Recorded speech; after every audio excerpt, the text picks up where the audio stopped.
నన్నోడేనా నన్నోడి తన్నోడేనా కనుక్కురా అంది. తన్నోడి నన్నోడాడు అంటే ధర్మరాజు ముందు ఓడిపోయి ద్రౌపదీదేవిని పెట్టాడు. కుదరదు.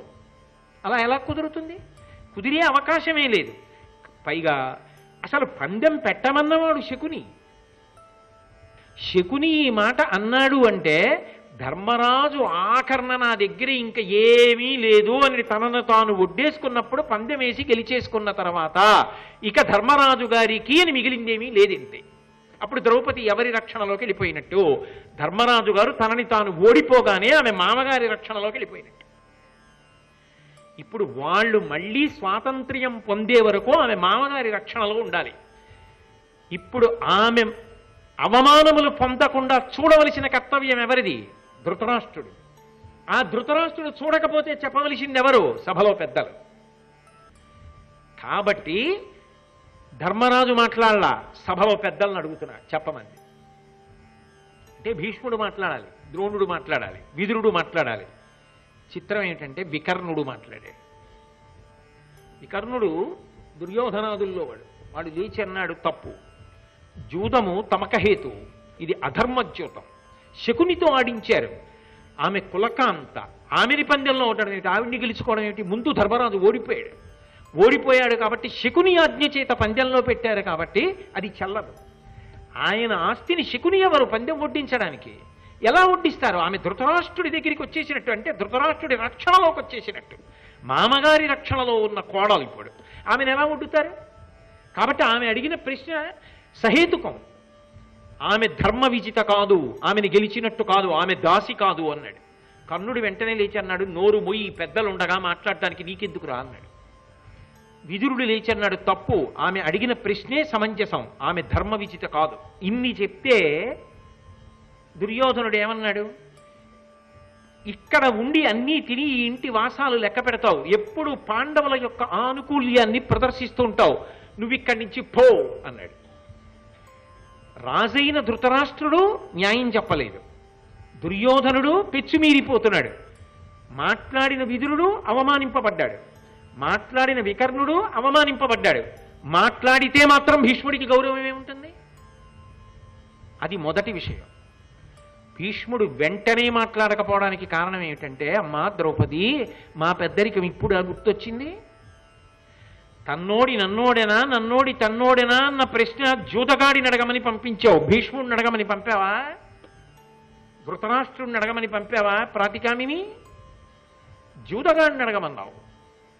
కాబట్టి ఇప్పుడు పెద్దరికం ఆయిందే, నీ భర్తది, ఆయన్ని చెప్పమను. మేమెందుకమ్మా చేతులు కాలేక ఆకులు, ఇప్పుడా మా పెద్దరికాలు? ఆయన పెద్దరికాన్ని ఆయన నిలబెట్టుకున్నాడు. అందుకని వెంటనే ఆయన జోక్యం చేసుకోకపోవడంలో కూడా ఒక గాంభీర్యం ఉంది. అయినా పంతానికి పోయి ఊరుకుంటాడా మరి ఇవన్నీ జరుగుతుంటే? అంటే మాట్లాడితే మాత్రం ఆ సభలో గౌరవం ఉందా? ధృతరాష్ట్రుడికి తనతో బుట్టివేగా విదురుడు, అంత ధర్మశాస్త్రం తెలుసున్నవాడని తెలుసుగా తన కొడుకు అలా మాట్లాడుతుంటే ఊరుకున్నాడే ధృతరాష్ట్రుడు. భీష్ముడు మాట్లాడితే మాత్రం దుర్యోధనుడు ఎదురు తిరిగితే ధృతరాష్ట్రుడు వెనకేసుకొస్తాడా? సభలో ఇంత బ్రతికి తాను మాట పడ్డా, అయినా ఆయన ఏం ఊరుకోలేదు. భీష్ముడు సారవంతమైన మాటలు కొన్ని చెప్పాడు. ఆయన అన్నాడు, అమ్మా నువ్వు ప్రశ్న వేశావు, కానీ తల్లి నీ ప్రశ్నకి సమాధానం మేము కాదమ్మా, యుధిష్ఠరుడు చెప్పాలి అన్నాడు. ధర్మరాజు చెప్పాలి అని ఆయన అనలేదు, యుధిష్ఠరుడు చెప్పాలి అన్నాడు. ఎందుకని? పరమధర్మాత్ముడు, ఎంత కష్టంలో ధర్మాన్ని విడిచిపెట్టని వాడు ఎవరుంటాడో వాడు యుధిష్ఠరుడు అని పిలిపించుకుంటాడు. ఇంత కష్టంలో ఉండి కూడా ధర్మాన్ని తప్పడం. నిన్ను పందెంలో ఎందుకు ఒడ్డుతాడమ్మా? ధర్మపత్నిని ఒడ్డుతాడా పందెంలో? అంటే ఆయన ఒడ్డలేదు, నిన్ను పందెంలో పెట్టలేదు, తనని పెట్టుకుని ఓడిపోయాడు. ఓడిపోయిన తర్వాత శకుని ఆజ్ఞాపించాడు దుర్యోధనుడి పనుపున. ఇప్పుడు అది ధర్మమా అధర్మమా ధృతరాష్ట్రుడు నిర్ణయించాడు తప్ప ధర్మరాజు ధర్మం తప్పాడు అనడానికి నాకు అవకాశం కనపడటం లేదు. తాతగారు మీరు చెప్పింది సత్యం, ఆమె ఓడిపోలేదు అని యుధిష్ఠరుడు అంటలేదు. ఎందుకని? నేను ఓడిపోయిన వాడిని ఎలా మాట్లాడతాను అని ఆయన ఊరుకున్నాడు. ఆయన ఏమి మాట్లాడటం, ఆయన ధర్మమునకు కట్టుబడి ఓర్పు పట్టాడు.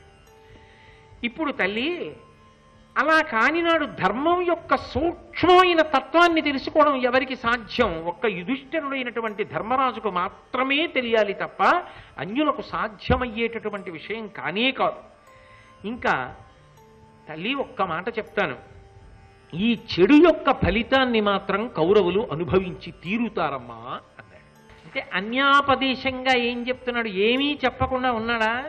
కాదు, ఇది ఖచ్చితంగా తప్పే, ఇది చెడు. ఎందుకని? ఆమెని సభలోకి తీసుకొచ్చి వాళ్ళు ఊరుకోలేదుగా. దుశ్శాసనుణ్ణి పిలిచి వలువలుత్సమన్నారు. ఆమె కృష్ణ భగవానుణ్ణి స్మరించింది కాబట్టి ఏకవస్త్రని అని తలకొట్టుకుంది. సభలోకి రాకూడదు అంది. అయినా వినకుండా ఈడ్చుకొచ్చి వలువలు ఉడ్చబోతే ఆ కృష్ణ భగవానుడి అనుగ్రహం వల్ల కదూ తరగని వస్త్రములనిచ్చి ఆమె యొక్క మాన సంరక్షణం చేశాడు మహానుభావుడు. ఎన్ని అనకూడని మాటలు అన్నారు ఆవిడ ఆ రోజున. అయినా ఓర్పు పట్టిందే. పాండవులు ఓర్పు పట్టారే. భీముడు ప్రతిజ్ఞలు చేశాడే. ఇక్కడ భీష్ముడు ఒక్కసారి జాగ్రత్తగా ఆలోచించండి అమ్మా, ధర్మ సూక్ష్మాన్ని గుర్తెరగడం కష్టము సుమా అని ఊరుకున్నాడు. ఎందుకనో తెలుసా? నిజమేనమ్మా, నువ్వు ధర్మ విజితవు కావు, నిన్ను ధార్మికంగా గెలవలేదు. తన్నోడి నన్నోడెనా, నన్నోడి తన్నోడెనా అన్నావు. తన్నోడి నిన్నోడాడు. తను ముందు ఓడిపోయాడు కాబట్టి ఇప్పుడు తనకి నిన్ను పణంగా పెట్టే అధికారం లేనే లేదు. నువ్వు స్వేచ్ఛగా ఉన్నదానివి. నువ్వు ఇప్పుడు ధృతరాష్ట్రుని దగ్గర ఉన్న కోడలివి. ధర్మరాజుకి అధికారం లేదు, నువ్వు దాసివి కావు అని భీష్ముడు అనేశాడు అనుకోండి. అది సత్యం కదా. భీష్ముడు అనేశాడు అనుకోండి. ఈ మాట అనగానే ద్రౌపదీదేవి మహాపతివ్రత, ఆమె కోపించిందనుకోండి, ఉత్తర క్షణంలో కౌరవులు బూది కుప్పలై పడిపోతారు. పడిపోయారనుకోండి, తన కళ్ళ ముందే తాను చూస్తుండగానే ఏ వంశాన్ని కష్టపడి పెంచి పెద్ద చేశాడో ఆ వంశంలో 100 బూది కుప్పలై పడిపోయారు. అలా అని ఊరుకున్నాడు అనుకోండి, మరి ద్రౌపదీదేవికి జరిగినటువంటి అవమానం భీష్ముడు ఊరుకోవడం తప్పు కాదా? అంటే ఆవిడికి అవమానం జరిగితే పర్వాలేదు, కానీ కౌరవులు పరిణించకుండా ఉంటే తన మనవలు బతికేస్తే చాలా. అందుకు కాదు ఆయన ఊరుకున్నది. ఇప్పుడు ద్రౌపదీదేవి వాళ్ళని చంపేసింది అనుకోండి, అసలు కృష్ణావతార ప్రయోజనం ఏమైపోవాలి? ఈ దుర్యోధనుడు బ్రతికుంటే మిగిలిన అధర్మాత్ములందరూ కూడా చేరుతారు. ఈ పాపం ఇవాళ కాకపోతే రేపొద్దున్న అందరినీ కలిపి కట్టి కుడిపి కాల్చేస్తుంది కురుక్షేత్ర భూమిలో. బ్రతకరు వీళ్ళెవ్వరు. ఇప్పుడు కాదు, ఎప్పుడూ భీష్ముడు అదే చెప్పాడు, మీరు బ్రతకర్రా, మీరు పోతారు. ఎందుకనంటే మీరు కులకాంత మహాధర్మాత్మురాలు ద్రౌపదిని సభలోకి ఇచ్చి తెచ్చారు. ఆ పాపం చాలు, మీరు బ్రతకరు, మీరు మరణిస్తారు, మీరు జయం సాధించలేరని చెప్పాడు. కాబట్టి ఈ పాపం ఒక్క దుర్యోధనుణ్ణి కాదు, తరువాతి కాలంలో అధర్మాత్ములందరినీ కురుక్షేత్రంలో నిలబెట్టి కాల్చేస్తుంది. కాకపోతే కొంత ఆలస్యం. కాబట్టమ్మా, ఈ యుగంలో ఇది జరగడం వెనక ఉన్నటువంటి ప్రధాన కారణం అధర్మం అంతా నశించిపోవాలి. ఇంత అవమానం జరిగింది, ఇంత తప్పు జరిగిందని తెలిసిన తర్వాత కూడా దుర్యోధనుడి వెంట చేరే వాళ్ళు ఉంటారు. వాడి వెనక ఉన్నవాళ్ళు, వాడిని చేరిన వాళ్ళు మడిసిపోతారు తర్వాత కురుక్షేత్రంలో. అలా పడిపోవాలి అంటే అమ్మా, నీ పతుల ఓర్పు ఉన్నదే, ఆ ఓర్పు నువ్వు కూడా కొంత పట్టవలసి ఉంటుందమ్మా. లోక ప్రయోజనం కోసం నీ భర్తలు తల్లి ఓర్పు పట్టలా? పైగా నేను ఇప్పుడు ఈ మాట అన్నాననుకో, వాళ్ళు కాలిపోయారనుకో, మరణించారనుకో, అయినా ప్రస్తుతానికి మాత్రం వాళ్ళు దాసులేగా, వాళ్ళకి చేతిల్లో ఆయుధాలు లేవుగా. యుద్ధమే వచ్చి మీద పడితే ఎలా చేస్తారు అప్పుడు పాండవులు మాత్రం? అర్జునుడు గాంధీవం పట్టుకోవడానికి లేదుగా, పై వస్త్రాలు కూడా తీసి పక్కన పెట్టేశారుగా. అప్పటికి అధార్మికమా ధార్మికమా పక్కన పెట్టండి, దాసులై నిలబడిపోయారుగా. ఇప్పుడు యుద్ధం వస్తే నీ భర్తలు మాత్రం ఆయుధాలు ఎలా పట్టుకుంటారమ్మా? అందుకు కదూ వాళ్ళు ఓర్పు పట్టి ఊరుకున్నారు. అప్పుడు నేను నిన్ను ఎలా రెచ్చగొట్టి సభలో ఈ కలకలాన్ని సృష్టించను? అందుకనమ్మా ధర్మ సూక్ష్మం చెప్పలేకపోతున్నాను.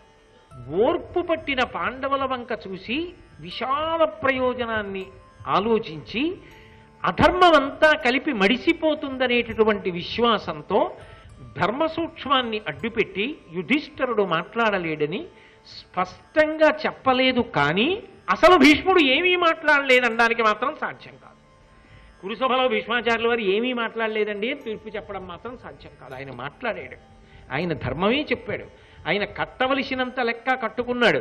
కానీ విదురుడు మాత్రం ఒక మాట చెప్పేశాడు.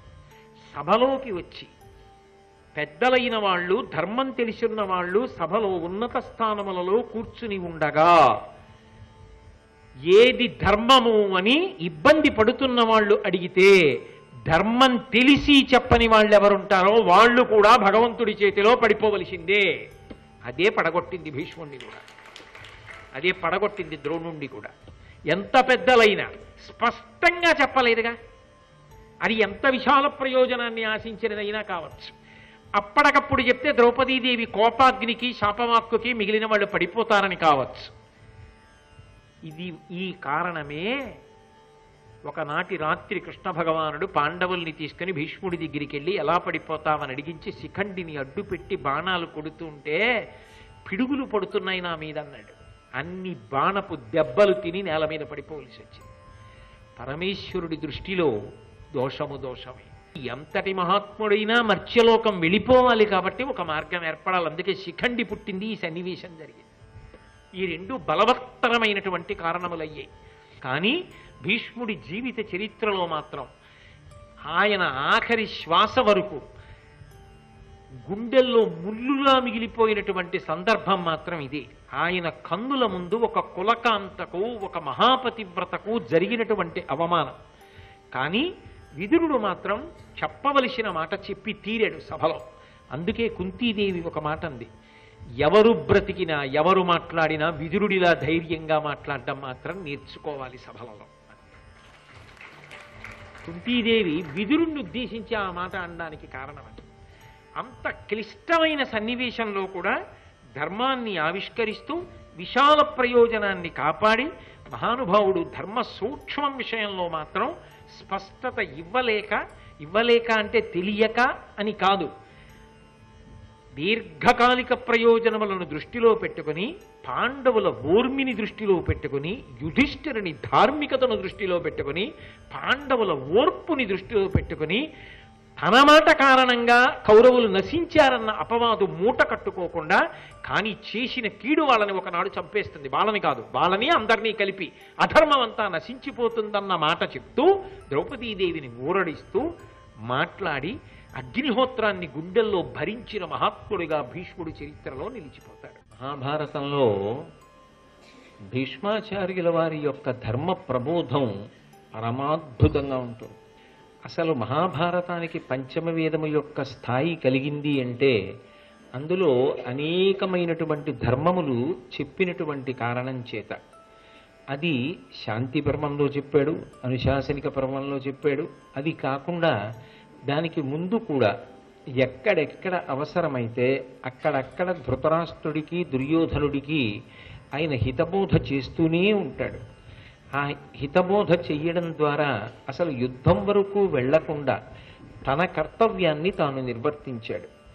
అంటే తన చెయ్యి దాటిపోయి ఎంత చెప్పినా విననటువంటి మూర్ఖులు ధృతరాష్ట్రుడు, దుర్యోధనుడు అయినప్పుడు ఇక తాను చెయ్యగలిగినది ఏముంటుంది?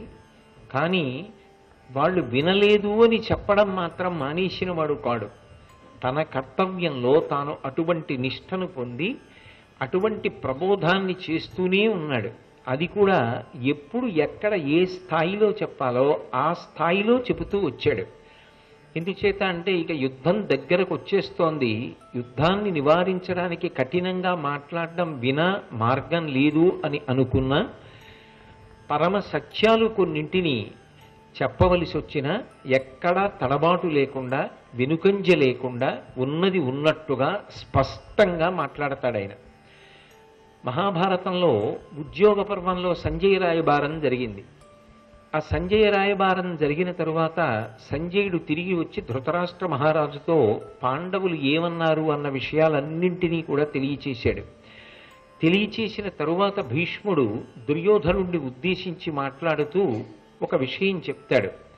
యథార్థానికి దుర్యోధనుడు యుద్ధం మానేయడానికి భీష్ముడు చెప్తున్న ఈ ఒక్క రహస్యం చాలు.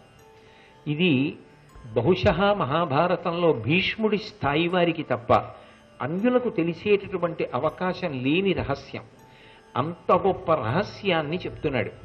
ఇది విన్న తర్వాత కూడా దుర్యోధనుడు యుద్ధానికి వెళ్ళాడు అంటే బహుశः మూర్ఖత్వం అన్న మాటకి పర్యాయ పదం అదే అని అనుకోవలసి ఉంటుంది. అందుకే దుర్యోధనుణ్ణి ఉద్దేశించి మాట్లాడుతూ భీష్ముడు అంటాడు, నలిన గర్భుడు పెద్ద కొలువుననున్నెడ సురపతి ప్రముఖుల చూట్కులెల్ల మెరయు తేజంబున మిరిమిట్లు కొననిద్దరచ్చట నొరసికొంచరుగ చూచి వీరెవ్వరు ఇమ్మి మీరుండ సరుకు సేయని అట్లు ఓయెడు అట్టివారలని బృహస్పతి బ్రహ్మనడిగిన అతనికిట్లనియే ఆ చతురాస్యుడు ఆదరమున తపము పెంపును బల శౌర్య దర్పములను కలిగి లోకహితార్థంబుగా చరింతురే యుగంబున నరుండు నారాయణుండు అన ప్రసిద్ధికెక్కిన మునులు సుమ్ము. ఒకానొకప్పుడు నలిన గర్భుడు పెద్ద కొలువుననున్నెడ. నలిన గర్భుడు అంటే పద్మగర్భుడు అయినటువంటి చతుర్ముఖ బ్రహ్మగారు పెద్ద సభ తీర్చి ఉన్నాడు. బ్రహ్మగారి సభ అంటే దానికి ఒక గౌరవం ఉంటుంది, దానికి ఒక మర్యాద ఉంటుంది. సభ యొక్క గౌరవం గురించి మహాభారతంలో అనేక సందర్భాలలో ప్రస్తావన వస్తుంది. ఒక సభ చాలా గంభీరమైనదైనప్పుడు సభాధ్యక్షంలో ఉన్నటువంటి వ్యక్తి యొక్క గౌరవాన్ని దృష్టిలో పెట్టుకుని అక్కడ కనీసం కదలడానికి కూడా ఎవరు ఇష్టపడరు. ఒకవేళ ఎంతో తప్పనిసరి పరిస్థితిలో కదలవలసి వచ్చినా ఆ కదలిక చేత ఎవ్వరికీ కూడా ఏ రకమైనటువంటి ఇబ్బంది కలగకుండా కనీసం వాళ్ళు కదిలాలన్న విషయం కూడా ఎవరూ గమనించడానికి అవకాశం లేకుండా జాగ్రత్త పడతారు తప్ప ఒక సభ ప్రారంభమైంది అంటే తాను చేస్తున్నటువంటి పనుల వలన ఇతరుల యొక్క దృష్టి ఏది చూడడానికి వచ్చారో ఏది వినడానికి వచ్చారో ఆ సభలో జరుగుతున్నటువంటి కార్యక్రమం ఏమిటో దాని నుంచి దృష్టి మరలిపోయి ఇంకొకరి మీదకి వెళ్ళడానికి అవకాశం కలగకూడదు. అందుకే సభలో జరుగుతున్నటువంటి కార్యక్రమములకు భంగము ప్రత్యక్షముగా కానీ పరోక్షంగా కానీ జరగడానికి ఎవ్వరూ కారణము కారాదు. అంత జాగ్రత్త ఎవరికి వారు తీసుకుంటారు. అంతేకాని ఇది ఇలా జరగకుండా ఎలా ఉంటుందండి అని సమర్థించుకునే ప్రయత్నం చెయ్యరు. అంత జాగ్రత్తగా సభకి అడ్డుపడకుండా తమ వలన సభా కార్యక్రమమునకు అంతరాయము లేకుండా చూసుకుంటారు. అది సభికుల మర్యాద, అది సభా మర్యాద అంటారు. ఒక సభకి అంత గౌరవం ఉంటుంది. అది వ్యక్తి గౌరవం కాదు, సభా గౌరవం. నిజానికి శిశుపాలుడు చెడ్డవాడే కావచ్చు, కానీ సభా స్వరూపాన్ని ప్రశ్నించాడు మహాభారతంలో. అంతవరకు మాత్రం ఆయన మంచి పని చేశాడనే చెప్పవలసి ఉంటుంది. కాబట్టి బ్రహ్మగారు అధ్యక్షంలో ఉన్నారు. బ్రహ్మగారు అధ్యక్షంలో ఉండి సభ నడుస్తోంది. అది ఎవరో 10 మందో 15 మందో కూర్చున్న సభ కాదు. నలిన గర్భుడు పెద్ద కొలువుననున్నెడ చాలా పెద్ద సభ నడుస్తోంది. అందులో సురపతి ప్రముఖుల చూట్కులెల్ల మెరయు తేజంబున దేవేంద్రుడు మొదలైనటువంటి వాళ్ళందరూ కూడా కూర్చునుండగా, అంటే ఆ సభ ఎంత ముఖ్యమైనటువంటిదో, ఎంత ప్రధానమైన విషయము అక్కడ చర్చ జరుగుతోందో గమనించవచ్చు. అటువంటిది జరుగుతుండగా మిరిమిట్లు కొననిద్దరచ్చట ఒరసికొంచరుగ చూచి, విశేషమైనటువంటి కాంతి కలిగినటువంటి వాళ్ళు ఇద్దరు సభలోంచి బ్రహ్మగారినే ఉరుసుకుంటూ వెడుతున్నారా, ఆయన్ని తగులుతూ వెడుతున్నారా అన్నట్టుగా వెళ్ళారు. కానీ వాళ్ళు ఎవరు అన్నది గమనించలేకపోయారు. ఎవరు ఎందుకు గమనించలేకపోయారు అంటే దేవగురువు కూడా గమనించలేకపోయాడు.